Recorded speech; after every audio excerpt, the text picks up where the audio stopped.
Okay, so Jesse's going to cue up our next presentation. So first we're going to hear from Julie Kretz. She's a water management specialist here at Coachella Valley Water District. And she is an expert in the landscape check process and all other things water management. I'm winging it. Oh, okay. So we don't have a PowerPoint, but that's okay. Please welcome Julie.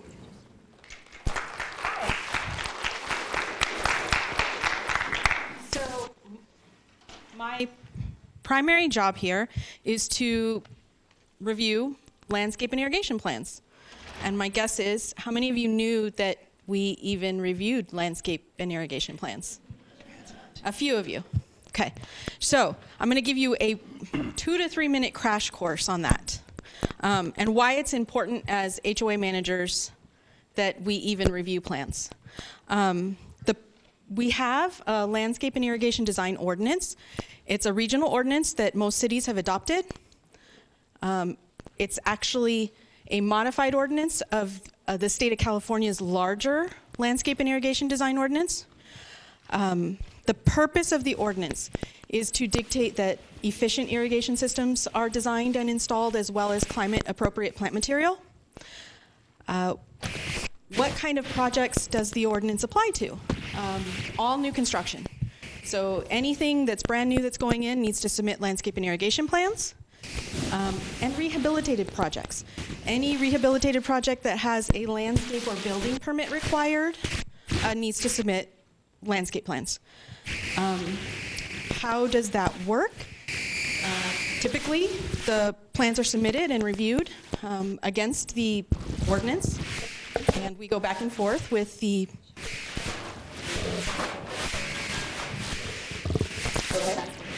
we go back and forth until the plans are signed. Once they're signed,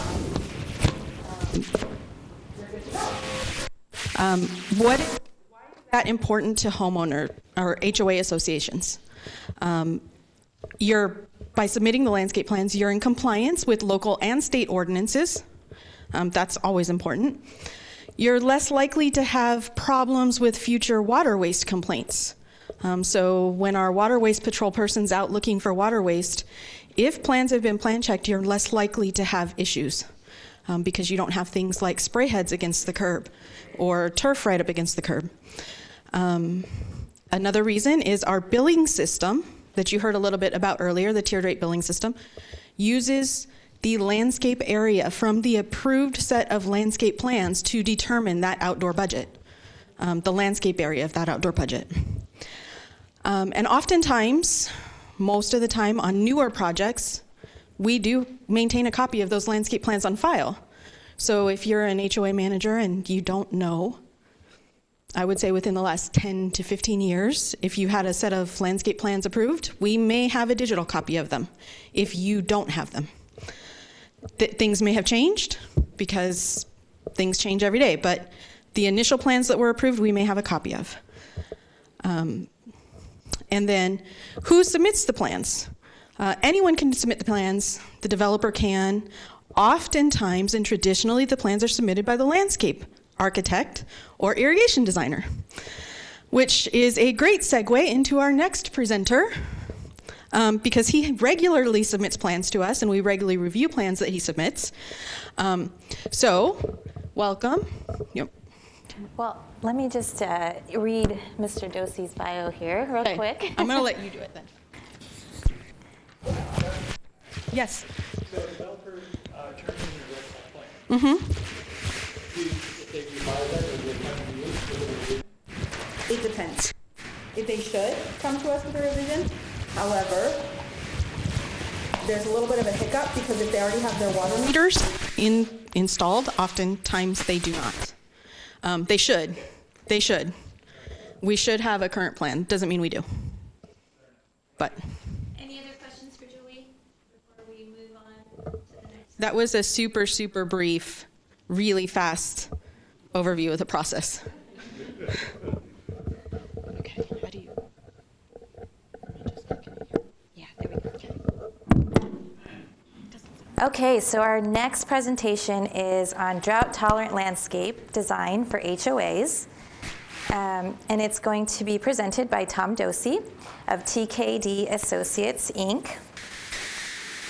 Mr. Doczi is president and principal at TKD Associates, Inc. and is a graduate of Michigan State University School of Urban Planning and Landscape Architecture. And you have a fan here.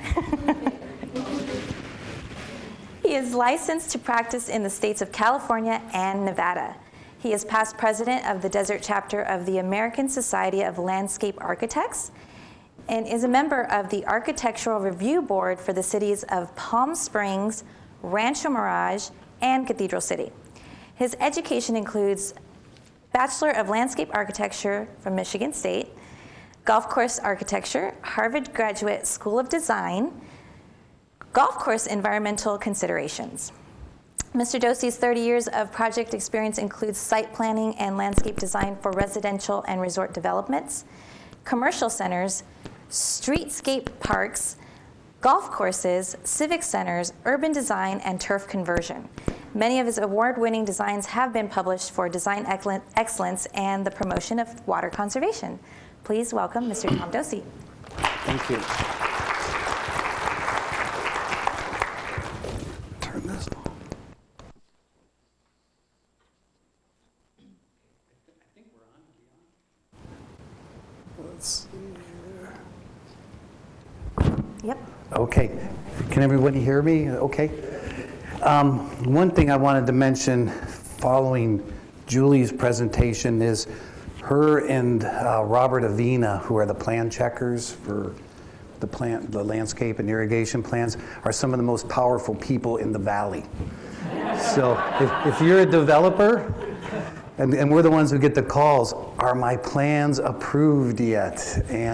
But literally the way the process goes is, the architecture, the buildings, the water and sewer are submitted, and it really comes down to those landscape plans that have to be submitted and approved by Julie and Robert in the water district before the water meters can be issued. Another thing, and I did follow up, this was a conversation we had maybe a month ago. We had one developer that just wanted to submit the front yard landscaping. And Julie correctly explained to me, well, then that's what we're going to base our water budget upon. So going down, so I quickly called the developer and said, we need to do the whole thing here so you'll have a better water budget. But they do a great job. We don't always get our plans approved.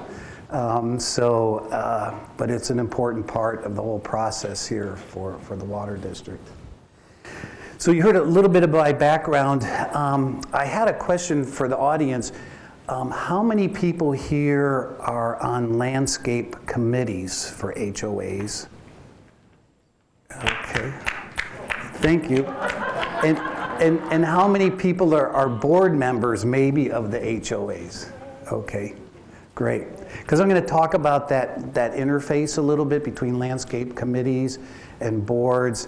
And what my presentation, and I've got a lot of stuff here so I can cover a lot of different areas, but I was going to pretty much focus on taking you through the design process. As landscape architects, we hear a lot of different viewpoints. We've interacted with many, many HOAs for doing turf conversions, and we've also been in the seat with the developers. So with that,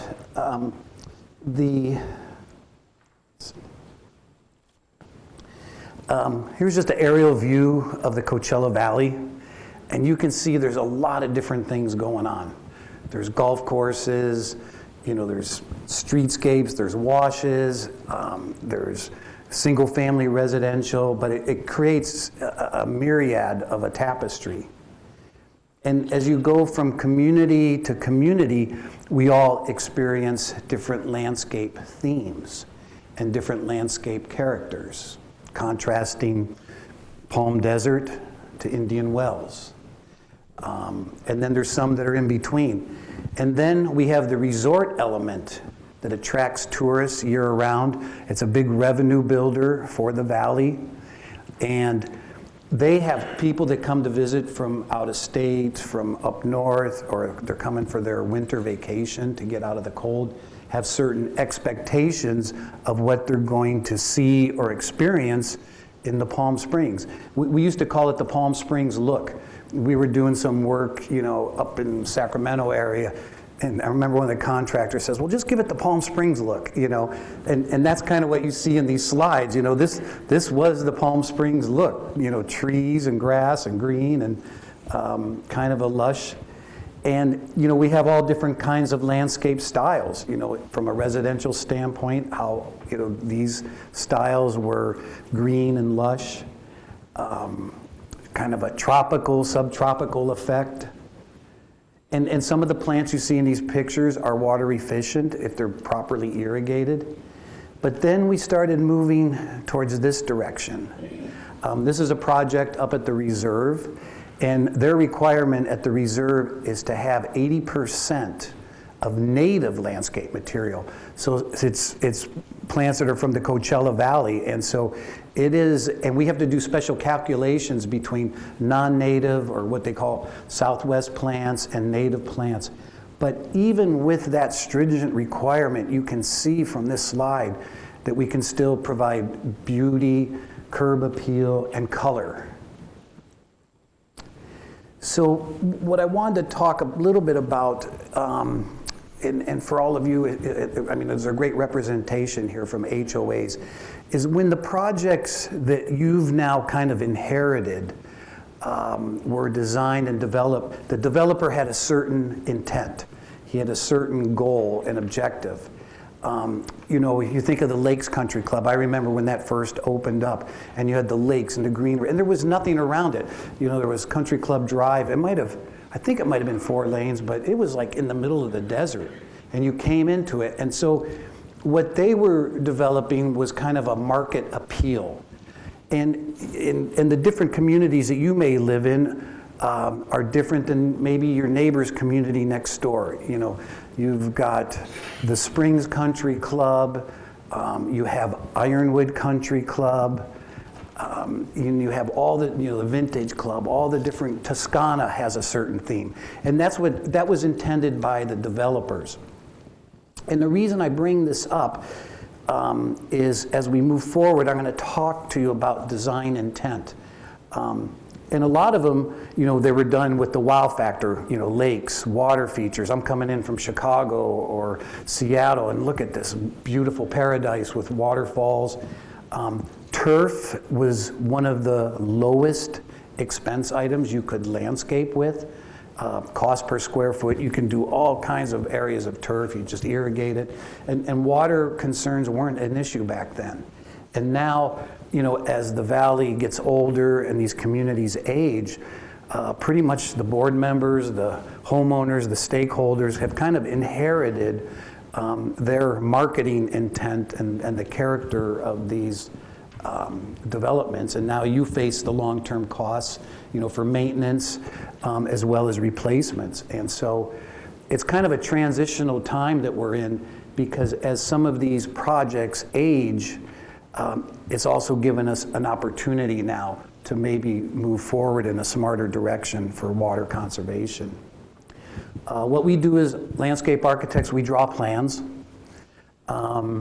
So when we work with a HOA, and these are some of the, I'm hoping to provide some tools here if you're considering some conversion areas or you're mandated to do some conversion areas, but kind of what the program, or how you can put together a program so that not only the community can maintain the character or design intent that originally had, you know, when everybody purchased their homes in there, also the opportunity to update it and upgrade it, improve property values, but also have a good program in place between the landscape committees and the board members. So there's kind of a vision of where we want to go with this. There's a look we want to have. We have some clients that will provide us pictures, or have you seen project XYZ? Have you looked at this project? And we feel as landscape architects that we can kind of provide a melding of the water conservation along with meeting the needs of the homeowners and stakeholders for the aesthetics. There's so many times that we hear, you know, and I've sat in the annual meetings and been in board meetings and group meetings, you know, and somebody will say, hey, I bought here because I like the annual color. And now you're telling me I can't have annual color. And probably this year you've all experienced where the turf has been allowed to go dormant. Well, wait, where's the green grass? And so what I'm hoping to do is give you some tools that you can kind of work with your stakeholders. A lot of it is information and education, learning of why these things are occurring and why it's necessary for them.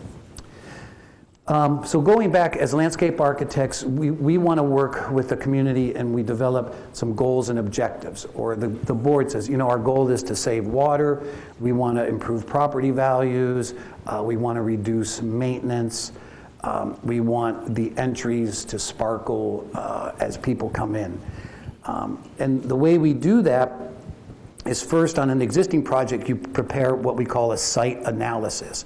So we go out and we review the whole site. We review the types of trees, we review the landscape character, where there's areas of turf, where there's areas that could be easily converted. There's always open space areas, there's pool areas that need to be looked at. So we kind of do this whole site inventory. And then the next step is we begin to develop some schematic design concepts to present to the committees and boards. There's a selection process through that. And as we do those schematic concepts, we review the different types of water efficient plants and materials that can be used. It doesn't have to be, you know, the old cliche was, oh, now I'm going to get rock and cactus. Well, it doesn't have to be that, you know. There's so many opportunities. If you look at the CVWD book, there's so many wonderful plants and materials in there for us to use. And a lot of it is visual, what people see, because you're taking what we call, I don't know if I made up the word, but it's called groundscape, which used to be green, and now you're applying rock and different mulches are another item we use. And so as we go through that, we begin to whittle down, you know, what materials we'd like to use. So one of the key things that determines these projects is in the preliminary planning phase, we want to start talking about project budget financing and rebate programs, because a lot of times it comes down to, well, what is this going to cost? Because of the rebate program now and at the level it's at, it's ignited the level of people wanting to take advantage of those rebates and the cost. I mean, some of them are working out, you know, if the price of materials hadn't risen so high, you know, we used to sometimes estimate installation costs at maybe $6, $7 a square foot. So in Rancho Mirage, if you're getting $3 from the city and $3 from the water district, it makes sense to start making these changes. But again, we want to make sure as you make those changes that we've maintained the integrity of the community and the aesthetics that the stakeholders or the homeowners expect to see. You know, we've heard again the comments like, well, if I wanted that, I would have moved to Arizona. I would have bought in Phoenix or Scottsdale. And so part of the landscape committees and board members is, and then you begin to identify your priority areas. You know, is it the entries? Is it the streetscapes? Pool and open spaces? And the site will start to tell you, you know, as professionals, and you've heard through the seminars today, you know, the first areas to go after are those little narrow areas of turf, you know, between sidewalk and curb. They're hard to irrigate, you can never control it. Well, on some of your communities, that adds up to a lot of square footage really quickly. And so it's a matter of prioritizing. You know, we want to keep the pool area kind of green and the way it is, but what if we offset that by removing the turf along the streetscapes or in median islands? Because that will start to help determine what your project phasing might be. And the phasing comes in is based a lot or on what the budget might be. We've worked with communities that have taken advantage of the rebate programs, and they had enough reserves to go ahead and do some of the conversions. And we also, worked with communities, and using that bad word, have had assessments. And I'll talk a little bit about assessments later, but most of them have been positively received. Once we make a presentation and they see the design and where we're going, what the savings are, because there's a lot of hidden costs. It's not just what you're saving in water, and we'll talk as we go in through the slide presentation, but there's other costs associated with that nuisance water that's ruining your streets. You might have to slurry seal more often because of the runoff. It's not from the rain, it's from the irrigation runoff. And you can probably drive through your communities if you have turf still and see where the water's run down, damage the pavement. We've seen damage to structures and walls because of irrigation being sprayed on buildings. So those are all what we kind of call hidden costs. So once we kind of determine some phasing, then we get into the schematic design. We meet with the boards, we meet with the landscape committees, they review the alternatives, and then we kind of go through a refinement under design development of a schematic design, and then we refine more of the plant palette, the landscape materials, and what those selections might be.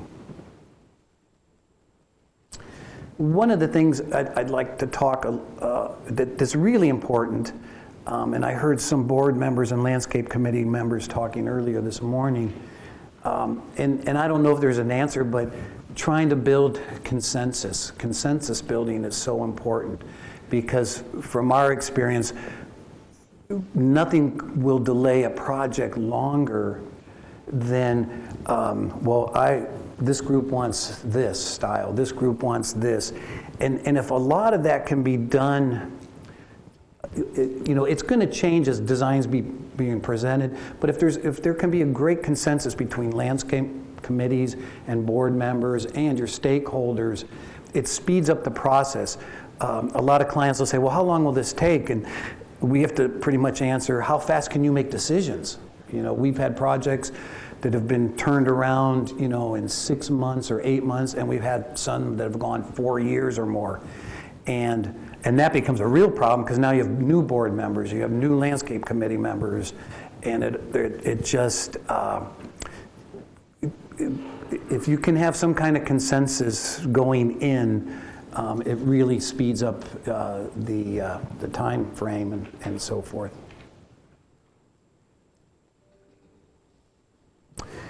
I'll talk a little bit about, we have some clients that ask us about, well, what about a master plan?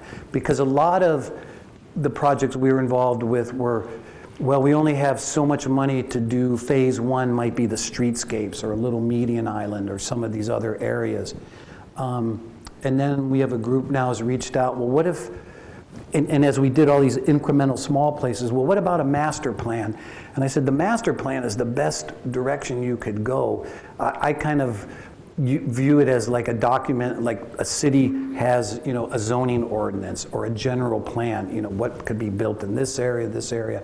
And what the master plan will give you is a roadmap into the future. So if you do have turnover from board members and landscape committee members, they can go back to this document, and it's not a static document. It can be updated, it can be refreshed based on trends and design trends and funds that are available.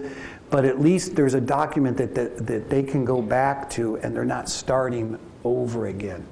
And so we recommend even if it's like a general master plan, with a concept of street trees and streetscapes that reinforce the identity that wants to be carried forward in the project from the initial phase of what Toscana looked like, or Springs, or Indian Ridge, or Ironwood.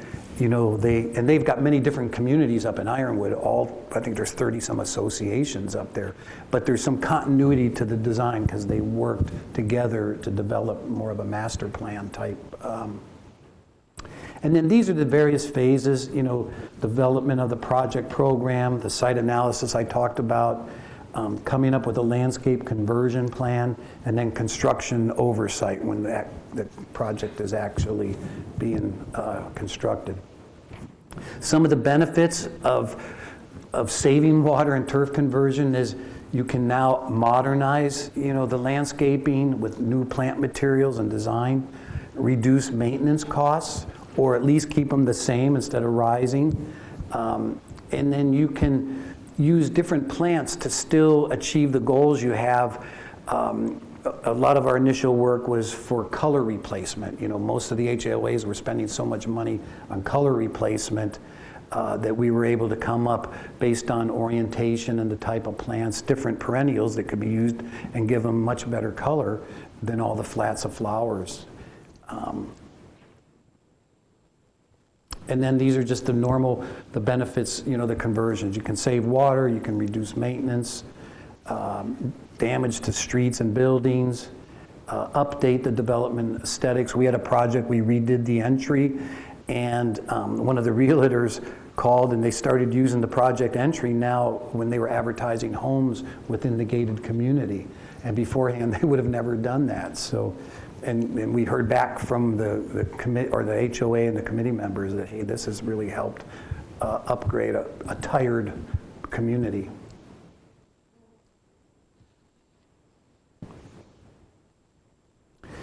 These are just some of the projects that we worked on. We did the turf conversion, and this is for the Desert Water Agency. So you probably, a lot of people have never seen, but that's what the Desert Water Agency used to look like in Palm Springs on Gene Autry. And they felt that it wasn't sending the right message. And so, and you can see like on the lower right-hand side, there were some natural swales. So once we analyzed the site, we worked the existing trees into the design, and we created this, there's a waterfall on the other side of the entry. So it's kind of like a dry stream. Now you see a lot of that being done where somebody will put a little gravel thing, but you have to design it in a way that's commensurate with the scale of the project and has the impact. And again, in different communities, these are some of the first areas you can target, these narrow areas. And if you go down Country Club Drive, I think this was at the Springs, that adds up really fast. And if you're getting $3 a square foot, and now your maintenance people can focus more on the interior of the project. But you can just imagine. And then the other part, and I'm sure they talked about it in some of the irrigation, the narrower the turf area is, the more irrigation heads you actually have in there. So as committee members and board members, it's good to think about the overall, what turf areas do we really want to balance with? Okay, this is a great area that we want to keep, so let's offset it from some of these smaller, difficult to irrigate and maintain areas. And this is typically what you see, water all over. It's just hard to manage it. People want the lawn green, so the maintenance people just turn the sprinklers on. They don't adjust them. You can see here, these don't even have the proper setback. And this is what we're dealing with here now in the Coachella Valley, because the projects are getting older, I talked a little bit about master planning. So this is the Lakes Country Club. And so again, working with the board and the landscape committee, we targeted certain areas. The two main entrances were identified, as you can see here. The main roadway up to the clubhouse, and then the little yellow dots represent some pool areas. This particular community, they had pools across the street from pools. And that was one of their biggest expenses, was maintaining the pools to heat them. And they found people weren't even using them. So they approached us, well, what could we come up with in a creative way if we want to convert those pool areas to another type of use? Or, they're first thinking, well, we'll just take them out, and then we're like, well, we need to offer something back maybe. So, and then, we did some preliminary calculations of just what one area of converting. And again, you can they still have the green of the golf course, the open space and everything, but just by doing this median island, it changed, saved a couple million gallons of water, and probably even. And then this shows kind of how we begin to develop an idea for the plan. And you can see just symbolically here, it's not all just brown or green, but there's areas of color, there's design elements. And then as we develop the plan, we can show how we want to create patterns in the landscape. So the idea was, how can we create this conversion, save water, save money on maintenance, but still keep the aesthetics and the character of that particular community and HOA. Here's the schematic design. I talked a little bit about that that we did for one of the pool areas. So we turned it into like a little pocket park, dog park, whatever. So you can see in the pictures on the right, that was the pool area, and then this was an alternative that we had come up with for there. Here was another idea that we could turn it into a little artificial turf putting green, just a kind of a passive park.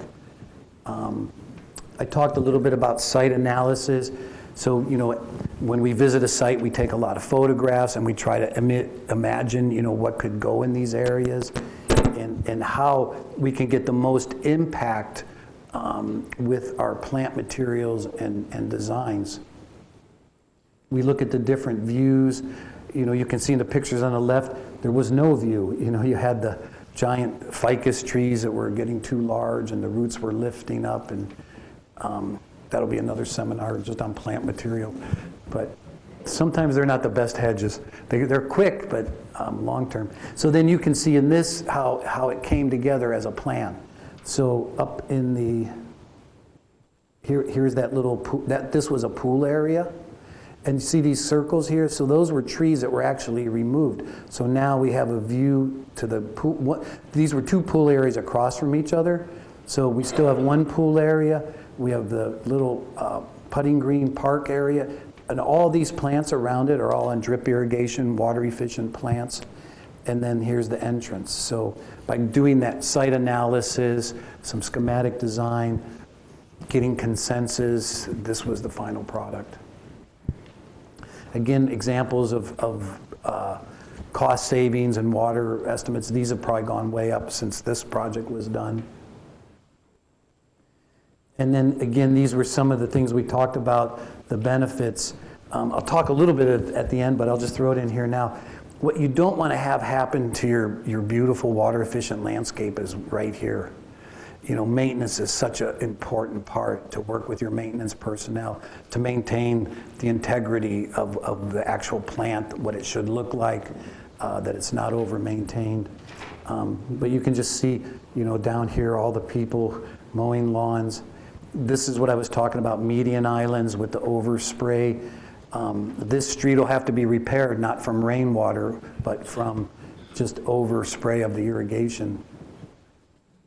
This was an example of the median island. Here's how they were watering their annual color, these geraniums. And then this is afterwards. And in this one, I like this because just look, the plants are so much healthier by getting subsurface drip irrigation versus that overhead spray. And then, the median island, you can see the ground covers are starting to fill in, and we still have plenty areas of color compared to that. In an instance like this, the turf almost looks boring. It doesn't. This is a much more, to me, appealing design. And then I wanted to talk a little bit about the phasing that we mentioned in the first slides there. So here's a community here in Palm Desert. It's a beautiful community. It's on the historic register. They go to this during Modernism Week, and you can see the designs of the pools and so forth. And so, but they realized we've got to do something. And their goal was, well, we would like to maintain, at least for now, some of the open space turf areas, but what can we do around the perimeters to offset that? So we started to develop a master plan. We inventoried all the existing trees. Then we looked at, okay, how could we phase this in? And some of the phasing was based on what the rebate square footage was available from the water district. So we tried to break it down to take advantage of the incremental funding that was available at the time. You know, so they had here was phase 1. Then phase 2 will go back and pick up some of these areas. And then phase 3, you know, this large turf island that was not being used. And then phase 4. And another part, when I talked in the beginning about the character and identity of a project, so some of these projects have changed, you know, and we work with a lot of architects, so we try to work with these structures and the buildings and maintain the integrity and character. These are historic buildings here, but over years, you know, things began to get covered up. You know, you have the narrow area of turf, you have vines. This is actually Caliandra hedge that grew up, and you know, it's just, this is hard to maintain. It does a good job of hiding the air conditioners. That was another thing we had to deal with. But a lot of times, whether they're community members, landscape committee members, or even some board members, have a hard time visualizing plans. So what we try to do is do some photo imaging that can show kind of a before and after. And one of the points we were trying to make, like within this slide, was to say, you've got this beautiful stone wall here, let's expose that. Let's start to use the building as a backdrop to your landscape. And we came up with various versions of what this could look like. Here's another area where the plants are old and tired, and then this is how it could turn out after we convert it. And again, our goal was, how do we complement the architecture with the landscape? Particularly doing some research on the architect himself and what his design intent was. You know, here's another front entry. One of the, you know, depending on what kind of HOA or community you have, one of the goals we try to do is, even if they're like duplexes or fourplexes, is give some individuality to each entrance, you know, so that they know, hey, this is my front door. Even though it's not a single family separated dwelling unit, you can use different types of plant material to help accentuate that. So here's a much cleaner look, you know, some desert verbena, agaves, ocotillo. And ocotillos can look this good sometimes, especially with all the rain we've had. Do you know if you water them up and down, that's how you get them to bloom, you know, so the rain is good. But again, you know, we've got geometry and structure and more interest to this than that. Here's a streetscape. I mean, you couldn't jam more things in here. And again, you know, you see where the water's running across the road here. And the only reason I bring that up, because sometimes you as committee members and board members have to sell it to your clients. So if you can say, hey, you know, we've not just the cost of doing this installation and conversion, but the hidden costs that, hey, maybe we won't have to, you know, we can put that schedule for slurry sealing and paving instead of 3 years to 5 years, and add that in, because I just remember on this project, they did do an assessment, a small assessment, and our goal was, I remember one board, you just better make sure, because it comes in at or under budget. And I think our contractor was here from Pro Landscape, and they did a great job. But that was my big, I'm at the last day trying to take some plants and boulders and rocks out just to make sure, because costs were going up, you know, when they started this project.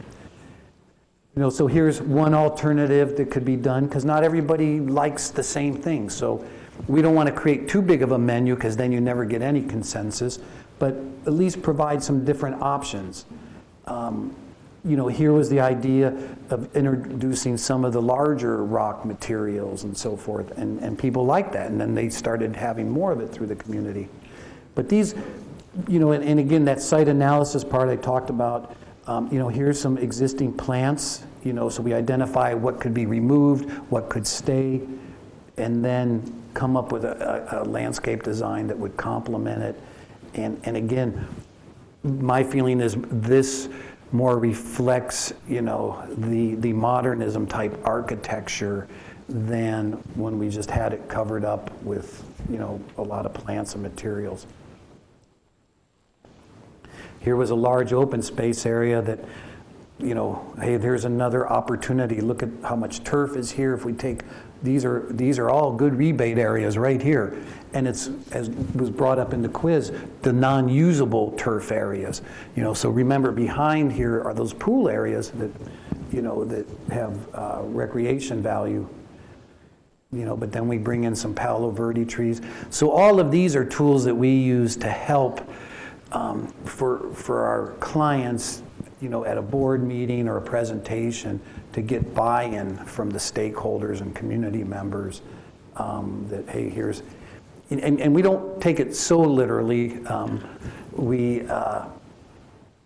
The rendering's so literally, it's not going to exactly look like this, but it gives them a rough idea. And then plant palettes. You can see in this one, we labeled this as south and west exposure. So you want to develop plant palettes that work with the different orientations. You have the north and east sides. They have different water requirements and shade requirements. And then you have plants. But you can see just within this photograph here all the different colors that are available to us. And then we develop a tree palette and street trees and different varieties. And again, here, all of these work on drip irrigation. They save water. All the different rock materials that are available to us to use, from fine DG type materials to larger type materials. And again, these are coordinated with the planting design to try to maintain or update or maintain the character of what the community wants to move forward with. And then maintenance, that's the follow-up once you do all of this. We don't want to end up with this. In a situation like this, you're better off letting these fill out and taking out every other shrub. And that was another thing I was thinking about today, driving back here, was just the amount, of different maintenance and what, people do and see, and how important it is. And then again, this is the beauty of trying to do master plans, street trees, identifying where the trees would go. Pool areas we talked a little bit about. Again here, the goal was let's keep the green around, but let's get the grass and turf away from the edges of the pool and do more landscaping. And then individual front yards and units. I'm going to go fast here. Water savings. This was in the beginning, you saw that streetscape. Now, this was after the installation here. We got rid of that narrow area. And with that, I'm going to open it up to any questions. Yes, sir.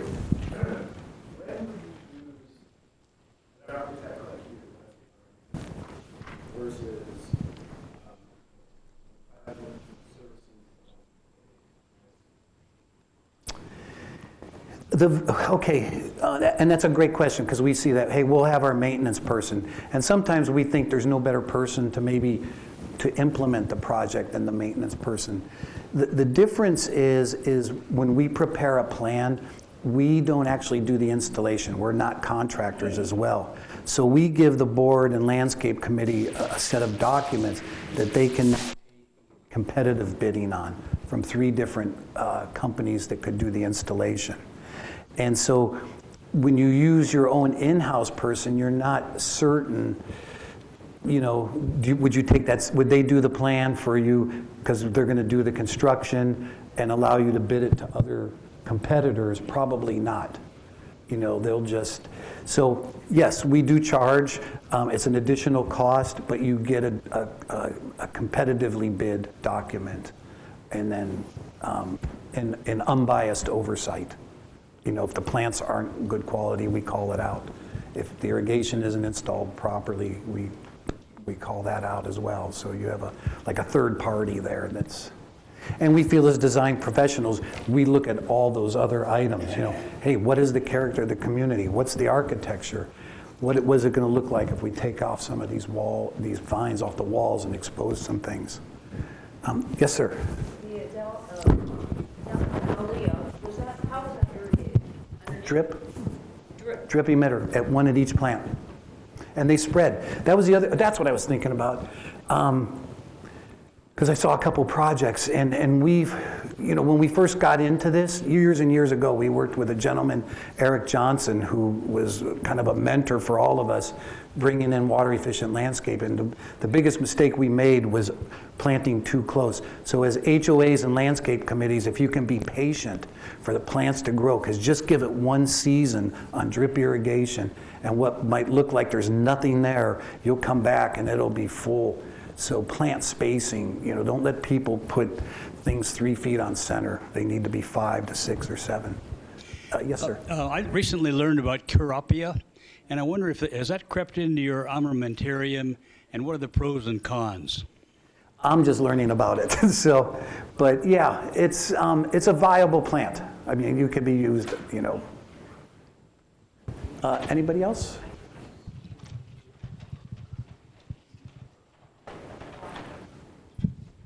Oh, it's me, okay. Do you come out yourself?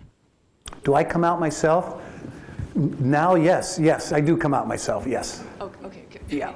Yeah, I didn't want it to be, because I like what you're talking about, and I would want my committee to meet you too. So. Yeah, I mean, it's important, and again, the site, and what we do is kind of, again, you know, we could go through a project and identify what existing landscape character is there, what you might keep, and say, hey, all these queen palms need to go, you know.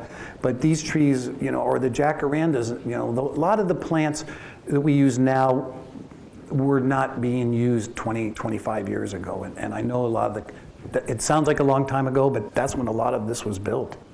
And so are you booked way ahead of time already? You know, we got really busy during COVID. You know, it was so funny because people were turning their homes into little estates and resorts. So, but yeah, no, we're available. You know, yes, thank you.